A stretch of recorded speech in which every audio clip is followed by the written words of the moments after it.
Assalamualaikum warahmatullahi wabarakatuh. Saya Muhammad Dio Saputra akan mempresentasikan pemikiran tokoh filsafat pasca modern. Latar belakang postmodernisme adalah paham yang lahir dari sebuah kegagalan para filsuf modernisme untuk memajukan sosial manusia. Karena kegagalan tersebut dalam menjalani misinya untuk menjadikan generasi manusia yang mendatang lebih maju dalam perkembangan pengetahuan dan sosial, juga menganggap bahwa kebenaran ilmu pengetahuan haruslah serta objektif, tidak adanya nilai dari manusia. Maka beberapa filsuf melahirkan sebuah paham yang lebih baik dari sebelumnya dan lebih menetapkan tujuan yang akan dicapai, yaitu paham postmodernisme. Dalam hal ini, postmodernisme memiliki sebuah pengetahuan yang bersifat subjektif dan interpretasi yang merupakan kebalikan dari postmodernisme. B. Yang pertama, rumusan masalah. Pertama, pemikiran tokoh filsafat pasca modern. Dan C. Tujuan dan manfaat. Untuk mengetahui pemikiran tokoh filsafat pasca modern. Oke, ke pembahasan bab 2. Pemikiran tokoh filsafat pasca modern. Yang pertama, Jean-François Lyotard. Ada beberapa tokoh yang bisa disebut mewakili era postmodernisme. Pertama, Jean-François Lyotard merupakan salah satu filsuf postmodernisme yang paling terkenal, sekaligus paling penting di antara filsuf-filsuf postmodernisme yang lainnya. Dua karya yang menjadikannya terkenal baik di Prancis maupun di luar negeri, yaitu The Postmodernisme, Conduction dan The Different. Karyanya itu juga baik sesuatu ataupun seorang yang ditolak bersuara terhadap sistem ideologis yang dominan, yang menentukan sesuatu yang dapat diterima dan tidak dapat diterima. Pemikiran tentang ilmu pengetahuan dari pandangan postmodernisme yang sebagai narasi besar seperti kebebasan, kemajuan, dan sebagainya, kini menurutnya mengalami permasalahan yang sama seperti abad pertengahan, yang menggunakan istilah religi, nasional kebangsaan, dan kepercayaan terhadap keunggulan negara Eropa untuk saat ini tidak dapat dipercaya atau kurang tepat kebenarannya. Maka postmodernisme menganggap suatu ilmu tidak harus langsung diterima kebenarannya, harus diselidiki dan dibuktikan terlebih dahulu. Bagi Lyotard, ilmu pengetahuan postmodernisme bukanlah semata-mata yang menjadi alat penguasa. Ilmu pengetahuan postmodernisme memperluas kepekaan kita terhadap pandangan yang berbeda dan memperkuat kemampuan kita untuk bertoleransi atas pendirian yang tidak mau dibandingkan. Lanjut, yang kedua, Michel Foucault. Agak kasar kita bisa mengelompokkannya misalnya ke dalam kelompok dekonstruktif postmodernisme. Merupakan istilah yang mungkin bagi sebagian mahasiswa merupakan istilah yang asing dan sulit untuk mendefinisikan makna dari istilah tersebut. Namun dalam dunia filsafat, postmodernisme atau postmodern sangat berpengaruh dalam perkembangan dunia filsafat dan keberadaan filsafat di kalangan filosof.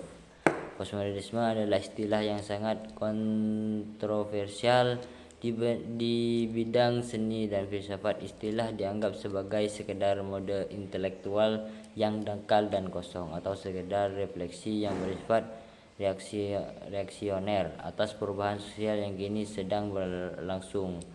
Postmodernisme memang merupakan istilah sangat longgar pengertiannya, atau bisa disebut juga sangat ambigu. Ia digunakan untuk memayungi segala aliran pemikiran yang satu sama lain seringkali tidak persis saling berkaitan, meskipun sedemikian beragamnya aliran pemikiran yang termasuk dalam istilah postmodernisme. Namun kita masih bisa mengidentifikasikan atau mengelompokkan dan yang lain cenderung konstruktif atau revisioner. Pada kelompok deskonstruksi terdiri dari pemikiran-pemikiran tokoh filsuf seperti Derrida, Lyotard, Foucault, dan Rorty, sedangkan yang cenderung konstruktif atau revisioner misal Heidegger, Gadamer, Mary Hess, Friedrich Freire, dan masih banyak lagi. Oleh karena banyaknya pemikir-pemikir di era postmodern di dunia, mari kita sedikit lebih memperjelas bagaimana postmodernisme itu seperti apa, agar kita bisa lebih memahami filsafat secara luas. Michel Foucault, seorang filsuf Prancis yang sangat terkenal di dunia sejarah dan filsafat, akan kita bahas di penulisan makalah ini. Michel Foucault, seorang filsuf Prancis yang sangat terkenal di dunia sejarah dan filsafat, akan kita bahas di penulisan makalah ini. Salah satu filsuf penting abad ke-20 yang pemikirannya sampai hari ini bisa relevan dipakai untuk memahami fakta sosial dan perkembangan budaya kontemporer, sekaligus juga masih menjadi bahan perdebatan. Sebagian pendapat memasukkan pemikiran Foucault dalam kelompok strukturalisme dan sebagian lagi memasukkannya dalam laju pemikiran post-strukturalisme. Sebagai perkembangan strukturalisme, Foucault sendiri menolak untuk semua dengan mengatakan bahwa pemikirannya adalah khas dirinya dan tidak dapat dimasukkan dalam aliran pemikiran manapun. Namun demikian, makalah ini akan mencoba melihat jejak-jejak strukturalisme dalam pemikiran Foucault, khususnya yang berhubungan dengan konsep-konsepnya tentang epitisme, wacana, pengetahuan, dan kekuasaan. 3. Jacques Derrida adalah filsuf postmodern. Dia terkenal sebagai filsuf dekonstruksi yang menyatakan bahwa arti dari suatu bahasa yang tidak dapat dipastikan secara mutlak hanya dengan mengartikan sistem tanda atau sik yang digunakan, tetapi memerlukan konteks saat tanda-tanda itu digunakan. Derrida juga menyatakan bahwa interpretasi sangat memungkinkan terjadinya perkembangan antara memberi tanda dengan penerima tanda, yang artinya objektivitas interpretasi menjadi tidak mungkin. Pemahaman penerima pesan akan mengalami penundaan dari saat pengiriman pesan mengekspresikan pesannya. Derrida menyebutkan difference. Yang keempat, Jean Baudrillard.